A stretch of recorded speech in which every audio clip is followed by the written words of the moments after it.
Today's top story from the perspective of someone who's there. You are looking live. This just in. Not my beat. Mitch Tischler, co-host of the Beltway Football Podcast from Monumental Sportsnet. Mitchell, how are we doing on this Tuesday? Oh, we're doing great. As long as this team keeps winning and this offense keeps humming, we need to keep firing up those air horns. Yeah, I mean, it's just an air horn kind of town right at this point. Everyone's partying, everyone's having a good time. But Mitchell, I did dare ask the question for our Vibe Check Tuesday segment to the fan base, and I will start asking you as well. I went there. I went full sports talk radio host, and I dared ask, is this team contenders? If you're asking me to answer the question right now, I would say yes. But we'll know a lot more after Sunday. I mean, each time that this team has played, a team that's kind of a step up in competition, they've raised their level. And to be fair, I think we thought the Browns defense was going to bring a little more towards Jaden Daniels in this offense and be able to slow him down a little bit. And, of course, that didn't happen. And so as much as I want to talk about the vaunted Ravens defense and how good of a team it is, the Ravens are actually Super Bowl contenders. They've proven that over the years. Lamar Jackson is an MVP. We know what kind of team they are. This will be a great litmus test for the Washington Commanders, for Jaden Daniels, for Joe Wood Jr., for this entire team to kind of figure out where they stand.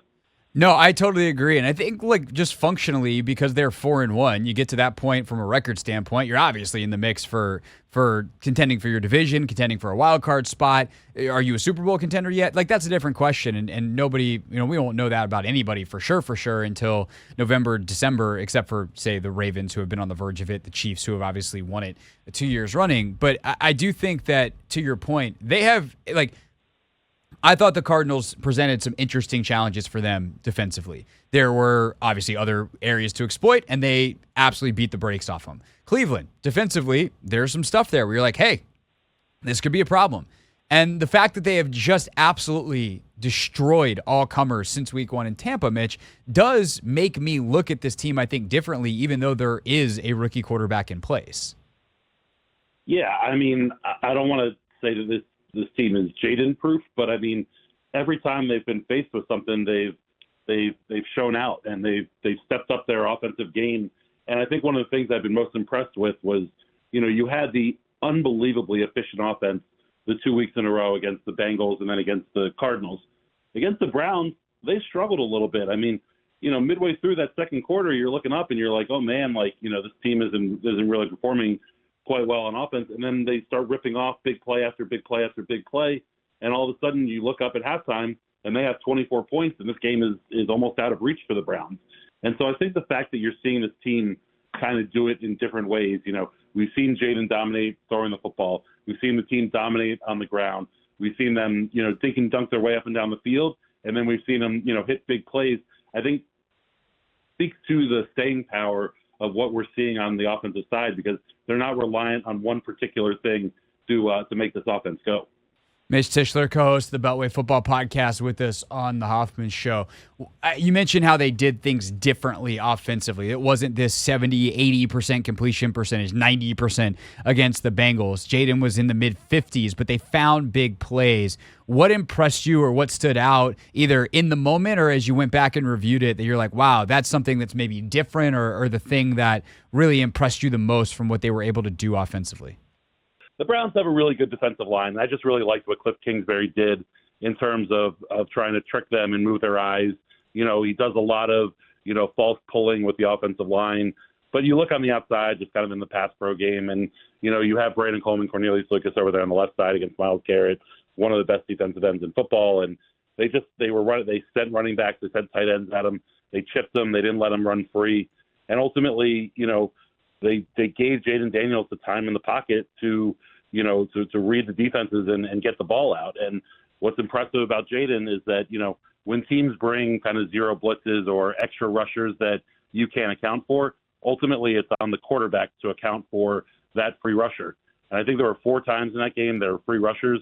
He was 2 of 2 for 75 yards passing and 2 of 2 for, 60-plus yards rushing. And he did a great job of neutralizing any sort of pressure that was coming his way. And I think Cliff Kingsbury has just put together an incredible game plan for these guys the first couple of weeks of the season. Mitch, one thing that I also think is worth pointing out about this offense, and really this is team-wide, but specifically it shows up on a couple of plays offensively in this game, the hustle and the extra stuff that they do, right? Luke McCaffrey on the B-Rob touchdown in the first quarter, blocking for 4 or 5 seconds, and he winds up not only blocking his corner out of the play for long enough to slow-mo break a tackle, but then he blocks him into a pursuing safety, so he gets 2 on that play. Olamide Zaccheaus running down the field, recovering the Eckler fumble on the 50-yarder. When you heard DQ talking about some of that stuff, the hustle, the play style in the offseason, like, were you a believer that it could really lead to results like this, or has seeing it in action changed your perspective at all? Oh, seeing it in action has absolutely changed my perspective. I mean, every coach talks about that, wanting guys to buy in, whether they're getting the football or not, working their butts off, on plays that aren't necessarily called in their direction.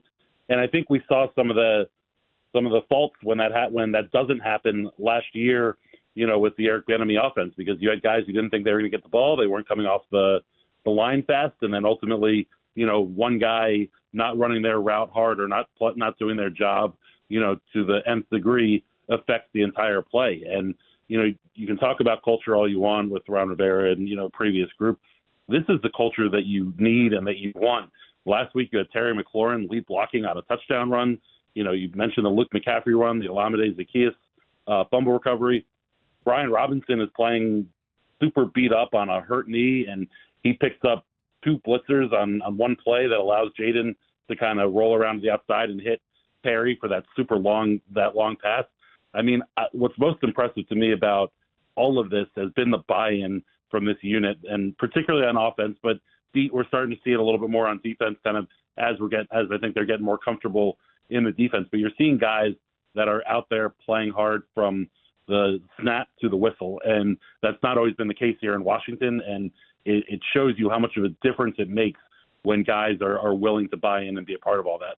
Right, we just don't remember Austin Eckler fumbling because they recovered it. And it's like things like that you become huge, like in the past, oh my God, 50-yard run, we can't even do that right. And all of a sudden you see it happen. And by the way, if he hadn't recovered it, Luke is right there. Brandon Coleman's chasing the play 50 yards down the field. Like, John Bates is coming to clean up. Terry's out in front. He doesn't recover the fumble because he's trying to lay a block and get in front of Myles Garrett, who for some reason is 50 yards down the field on a hurt Achilles because he's a maniac.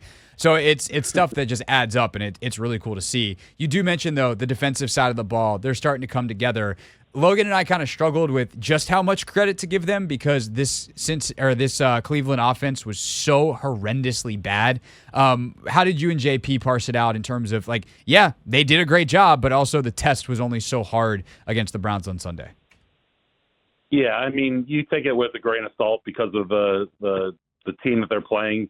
I've seen Deshaun Watson's numbers over the past 2 years or whatever, and recognized that he wasn't playing well. It wasn't until I got eyes on him for a full 48 minutes that you get a real feel or 60 minutes for a real feel for how broken of a quarterback he is. But you know what? You can only play the team that's in front of you. And there are a couple things that I like that I think we're going to see a little bit more of as we move forward, particularly along the defensive line. I like they had John Allen, Deron Payne, Johnny Newton, and Frankie Luvu lining up as kind of your 4 D linemen. And those are 4 dudes that Johnny Newton we're still learning about. But the other 3, are, trustworthy pass rushers. And I liked when they got into obvious passing situations. It wasn't always, let's get the fastest defensive ends on the field. Let's get the guys who are going to contain the quarterback. And I thought they did a really good job of that last week or 2 weeks ago against Kyler Murray. They did a good job this week against Deshaun, who clearly didn't want to run a whole lot. But that's going to be an important part as you look forward to this Ravens game. I mean, teams have been trying to hem up Lamar Jackson for years and haven't been able to find a way. And ultimately, that Lamar is going to make a couple big plays. It's going to be about limiting those big plays and making sure that, you try and make him as one-dimensional as possible and not let him beat you with his feet. Okay, Mitchell, we paused the serious football analysis for an investigative story here because I do believe that you were the only one who, outside of me, saw live, although many other people have been asking questions about it, that John Allen and Deron Payne did play rock, paper, scissors on the field to see who stayed on the field after a certain package was called where one of them had to sub out. So we were then at the Duran scrum postgame where Duran told us, after very intrepid questions by the two of us, that he actually lost and John ran off the field and let him stay on anyway. However, Nikki Jabvala reported that John thought that he lost. There seems to be some discrepancy here on what happened. Are you committing right now as the one amongst the two of us that will actually be at practice this week and be in the locker room and conducting interviews to follow up on this story and get the answers that we all crave and must have? We will get to the bottom of it. I think at the end of the day, it's going to be a he said with it, and they're gonna go along. I think Duran did the right thing by just kind of being like, "Yep, I won. I'm going to stay on the field right now." But it's funny, that happened in the fourth quarter of the game, and I saw it happen, and I kind of looked at it, and I was like, that can't possibly be what I thought it was. And then, you sit, 3-4 seats down from me, and you're like, I think John and Duran just played rock, scissors, paper. And I was like, yes, okay, fine. My eyes aren't deceiving me. That is what it is. And it was fun in the postgame locker room to hear John and Duran have a little bit of fun with it. I thought you asked them a great question, finding out who won and who lost. I guess I just assumed that Duran won since he stayed on the field. But well, I asked what he won with because I assumed that he won. We did come up with a theory. Anthony, was this your theory yesterday that we came up with, or was it? Oh, maybe it was Phillips that came up with this. I think it was Phillips. Yeah. Yeah, with Phillips. Yeah. So as Phillips and I were talking about this yesterday, because it is a shame, Mitch, that Phillips wasn't there because this is clearly directly in his department. Oh yeah. Yeah. We think that perhaps they play under different rules, which would be kind of funny because they've known each other for as long, going back to Alabama. They've known each other for a decade, been playing next to each other for a decade. This doesn't feel like something that that this is the first time they've done this. But what would make sense is that if Duran says he threw paper and lost, but John says no, he threw rock and he won, do they not agree on rock, paper, scissors or rock, paper, scissors, shoot? Because if you go on shoot and John thinks you just go on rock, paper, scissors, then your hand is still in the rock shape. And so if you go on shoot, then Duran throws the paper, but John already thinks that he's lost and he's running off the field. I think we need to investigate that theory, the Phillips theory, if you will, because I think it's a good guess. I like the Phillips theory. That's pretty good. I think it all happened quickly in the moment, and I think John probably was like, this might not be the best idea for us to be doing in the middle of a football field and just wanted to get off. But let me ask you this question. I've never played this game where there's not a shoot involved. Are you a non-shooter? I always try to clarify because growing up, I had friends that would do it both ways. Hey, Anthony, where are you? Are you a rock, paper, scissors, shoot, or are you just rock, paper, scissors? I'm definitely shoot. Yeah, I prefer rock, paper, scissors, shoot, but every time you take it for granted, someone goes rock, paper, scissors, and then you're waiting on shoot, and they throw down scissors on like the third thump, and you're like, what are you doing? It's rock, paper, scissors, shoot. So what's been fun for me this week is I have always, like a kid, called it rock, scissors, paper. I did notice and that. My friends give me a hard time about it all the time, that I'm wrong, and I'm just indignant about it, saying that, you're wrong, I'm right. I didn't know that there was such a fervent following of rock, scissors, paper on Twitter, and that those people would be so enthusiastic to tell me how wrong I am about what I call the game. I was going to say, Mitch, has anybody told you that you're right? Yeah, me. Right between my ears, every single time I say it, it says I'm right. Do you know the origin of how you began to say it differently than everyone else? I don't know. I'm actually having dinner with my parents a little bit later tonight, and I want to find out whether it's just like a Tischler thing or whether I just decided that my name was better than the name that is widely accepted elsewhere. All right. Well, we look forward to the follow-up on both what happened with John and Duran and the origins of your inverted name for the game. There's a lot. I feel like Mitch was going to say something funny there, and then his phone cut out again. Oh, no. We can't lose Mitch twice in one interview. Anthony, you're going to have to pick up the phone and see if he's there. It's the Hoffman Show. We're on the Team 980. We're always live as well on the free Odyssey app. We do very important investigative journalism, and now Mitch Tischler is back with us. Mitch, what were you going to say about all the follow-up? Yeah, I was going to say that we've had a lot of investigative journalism around this team and this franchise for a lot of years, but this might be the most important one. That in Congress, 1A and 1B. So Exactly. when you have been covering this team for a long time, you've been around this team for a long time. You've been to a lot of big games, and you've been to the rest of them, which is most of them. This is the most important, just purely on the field game for this team since when, in your mind? To be honest, I started covering the team in 2008, and I think what's a lot of fun is this is the best record they've had since 2008. So it's almost full circle for me through the first 5 games. Obviously, the playoff games are the biggest games, but there's always so much about getting to the playoffs. They had to win 7 straight, to sneak in, and then you're playing the Super Bowl champs when they played the Bucs, or you're playing Tom Brady and the Bucs, or RG3 has a knee injury, so who knows what that's going to look like.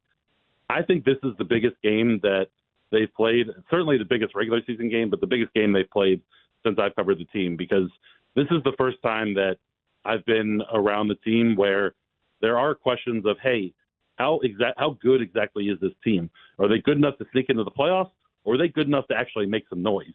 And as Jaden Daniels continues to exceed expectations every step of the way, it's hard to not start leaning towards this is a team that can win real football games when they matter.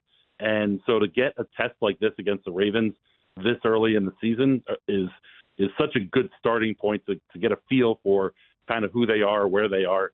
So to me, this is the biggest game in the, whatever you want to call it, 16 years that I've been covering this franchise. Wow. No, I think especially if you take off playoff games, there's a couple like win and get in games that feel like they have to be mentioned, but those are quasi playoff games, and a lot of those were in years where like they weren't like, even if they made the playoffs, I don't think anyone was scared of them. And so I totally understand what you're saying. I guess my other follow-up question, we'll wrap up with this thought, Mitch, is like, there's a bunch of questions that have been answered about this team. They do certain things far better than we anticipated them doing them. What are the biggest lingering questions for you, and whether they can be answered this weekend against Baltimore, or like can Cliff still cook like this in November, December question? Like, what are the big things that still need to be checked off for you outside the obvious of health and consistency? Yeah, certainly, we've seen when Cliff was in Arizona, him do well early in seasons and then fail to kind of adjust as the season moves on. And I think as we get through this season, that'll definitely be something that I'm keeping an eye on. But for right now, it's got to be on the defensive side of the football. They've had 2 straight games where they let up 14 or less. They didn't get beat, too bad over the head by star receivers. You had quarterbacks who are named and, kind of are Lamar Jackson light, I would say, in terms of their want to and ability to scramble and all that. I don't know that the Ravens wide receivers are all that, scary when you think about going down the field, but the combination of Lamar and Derrick Henry in the backfield, this team did a relatively good job against the run last week, but they've given up a lot of yards between the tackles through 5 weeks. And now you have Derrick Henry coming to town who, almost ran for 200, whatever it was, 2 weeks ago.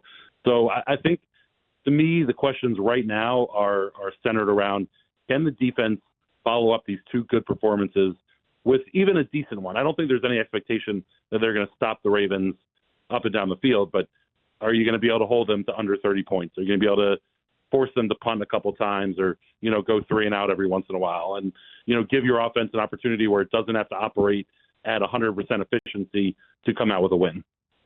It's Mitch Tischler, co-host of the Beltway Football Podcast, which you can check out, wherever you get your podcasts. It's him and JP Finley. You can also check them out on Monumental Sportsnet's app as well, especially live post-game on Sundays.